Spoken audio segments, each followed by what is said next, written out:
Welcome to Vinny's Talk. Welcome you guys to the podcast.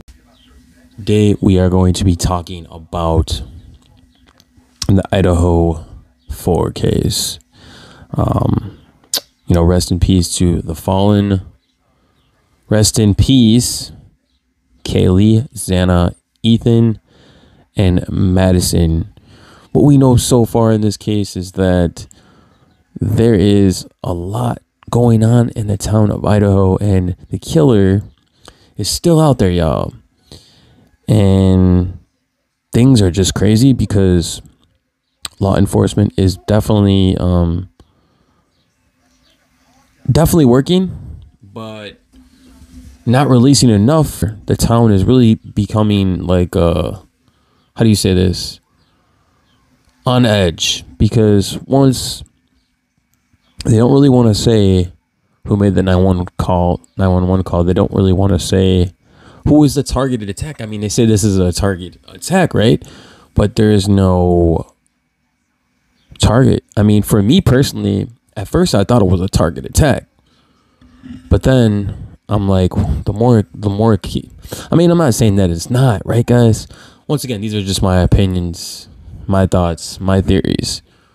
But I do feel like that this could be some type of a series of a serial killing. People may not agree, but that's fine. But those who are just joining, this is Vinny's Talk. Happy Thanksgiving. Hopping on here again to talk about this case because it's very interesting to me. So hopefully everybody's out there enjoying their Thanksgiving, their pumpkin pie, chocolate chip cookies, whatever the case may be, guys. My beard's coming back in. But yeah, so there was reports of Kaylee. It hasn't been confirmed, nor has it been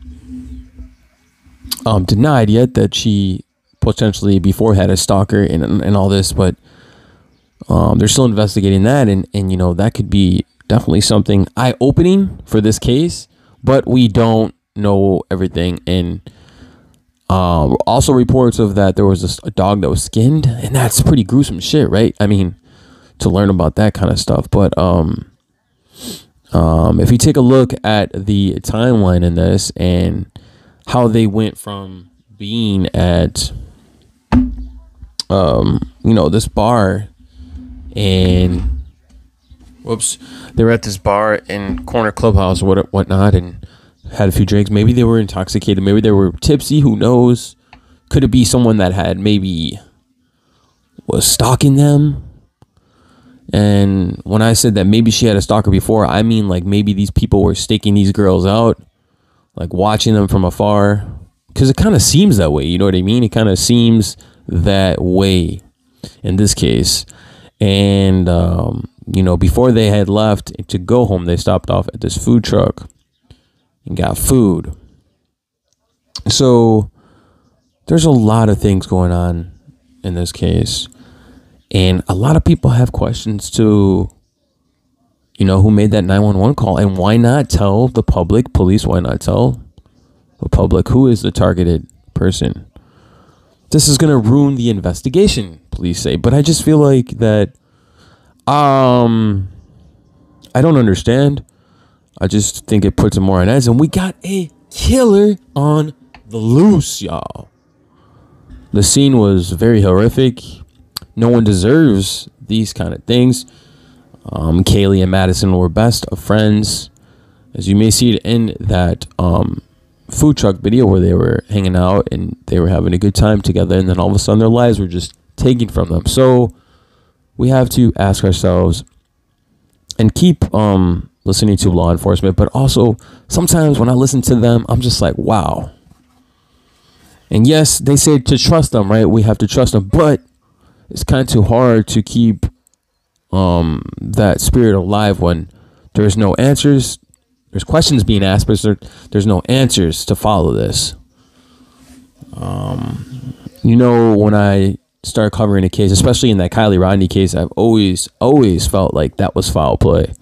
But the more and more I investigate this one and sleuth, because I'm sleuthing through this, right? Sleuthing through this. And I was just like, wow, dude, like, something is not right.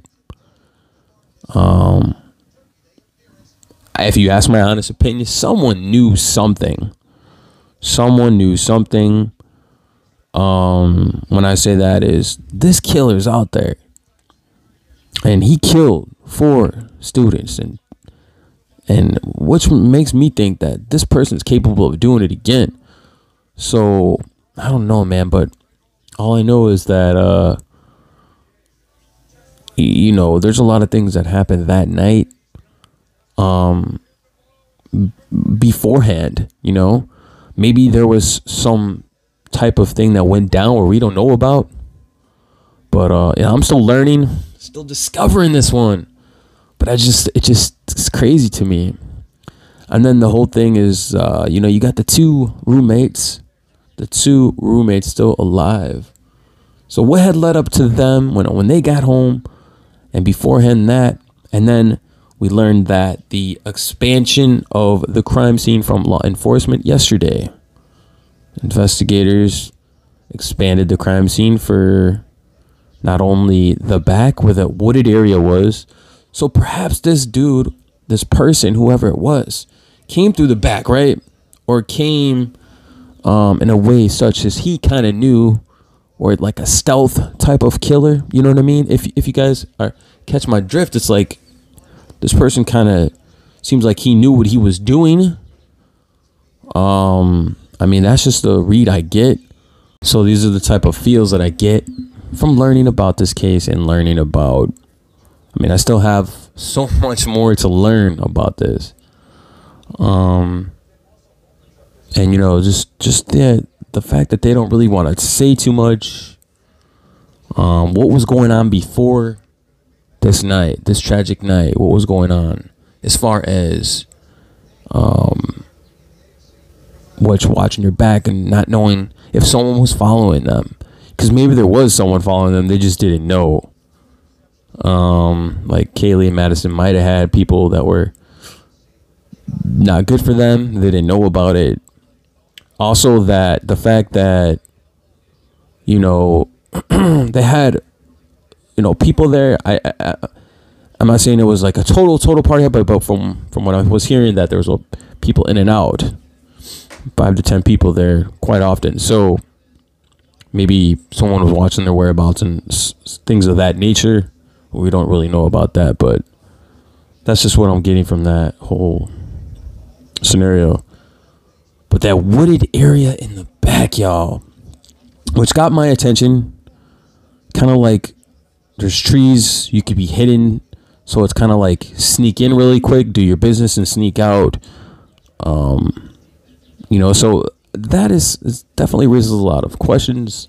Definitely raise your eyebrows when you see that crime scene. So you guys are being in tune to Vinny's Talk, True Crime with Vinny D, the Young Wolf. We're talking about the Idaho 4 case. Rest in peace to Kaylee, Madison, Ethan, and Xana. You know, Ethan and Xana were in a relationship together. So if they had a target, if they were the target, what had happened? What did they do to deserve that? Was someone jealous of Kaylee and Madison because of how beautiful they were? These are the questions we have, right? But it just doesn't seem that way. Well, it could be that way, but I'm just saying it seems that whoever might have been responsible seems like they were looking out, things of that nature. They were watching. So I'm going to keep, you know, looking at the reports here, putting my take on it, because there's so much more to learn. And, you know, we learned a little bit about the press conference yesterday, but it kind of was the same as the first one in a way, where law enforcement really just didn't want to give too much out. So anyways, thank you guys for joining today. All right. Until the next time. Peace out, guys. Happy Thanksgiving.